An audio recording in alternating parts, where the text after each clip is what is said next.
Nous nous retrouvons sur le plateau du Global Anti-Corruption and Compliance Summit pour sa 8e édition. J'ai l'immense plaisir d'accueillir sur ce plateau Philippe Portier. Philippe Portier, vous êtes avocat au barreau de Paris et de New York et vous êtes associé du cabinet Jantet. J'ai également l'immense plaisir d'accueillir Annabelle Franconnier-Legros. Vous êtes directeur contrôle interne et conformité au sein de la société Sodial. Vous êtes intervenu sur cartographie ou mettre le curseur entre une approche minimaliste et maximaliste. Je voudrais qu'on revienne un peu dessus. Annabelle, est-ce que vous accepteriez en premier lieu de nous faire un retour d'expérience sur la mise en œuvre d'une cartographie au sein de votre société ? Oui, alors la cartographie des risques sur la corruption chez Sodial, elle démarre forcément par une formation.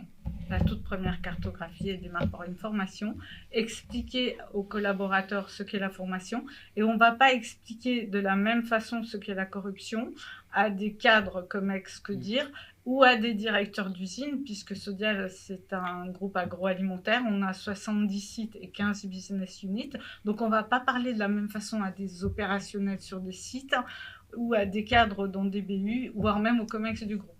D'accord ? Donc c'est une formation, et après la formation, une fois que tout le monde a été formé, alors c'est un questionnaire d'auto-évaluation. On va commencer par un questionnaire d'auto-évaluation de nos risques pour chercher nos risques, et ensuite on fait la cartographie des risques Sapin 2 qui elle va parler à tout le monde. Donc c'est vraiment un exercice comme nous le demande la loi Sapin 2, formation, information, cartographier nos risques, et ensuite la cartographie des risques. Très pragmatique. Très, très pragmatique. De toute façon, chez Sodial, c'est l'opérationnel en haut de la pyramide et le pragmatisme. C'est parfait, vous venez de le prouver. Alors, Philippe, on parle de le curseur entre une approche minimaliste ou maximaliste. Je voulais savoir où vous le mettiez, le curseur.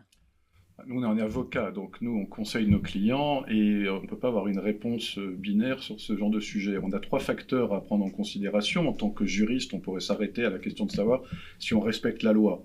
On pourrait dire, on s'arrête là, notre boulot, c'est de dire, voilà, si vous faites ça, vous êtes du bon côté. C'était un peu notre approche au début, quand la loi Sapin 2 est arrivée, c'est-à-dire que véritablement, notre travail, surtout sur des entreprises de faible taille qui n'étaient pas du tout rompues à l'exercice, c'était de leur dire, voilà, on va trouver le point d'équilibre entre efficacité et conformité.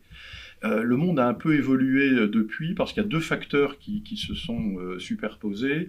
Le premier facteur, c'est le risque réputationnel, qui est lié à un troisième facteur, qui est l'engagement de la société.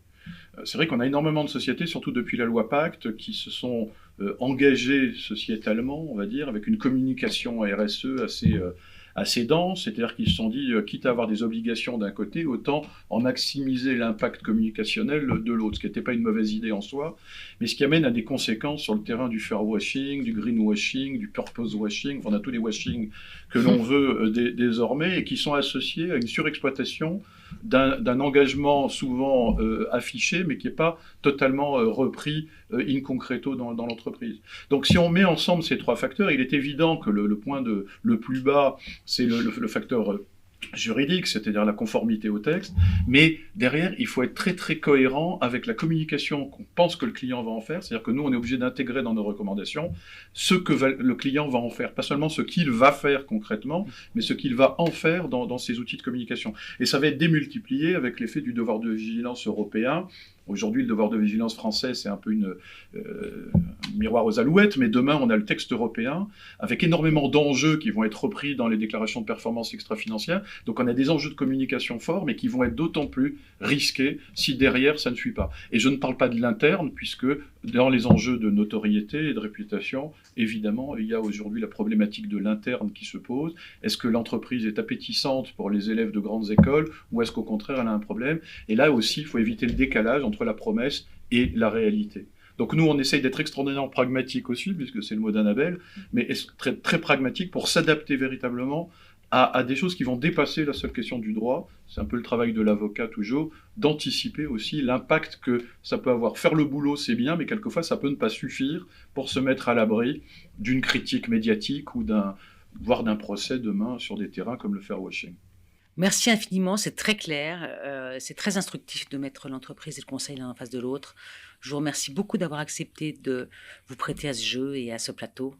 J'espère qu'on se reverra l'année prochaine. Au GAX 2024. Si Dieu nous prête vie. À très bientôt et encore merci. Merci, au revoir.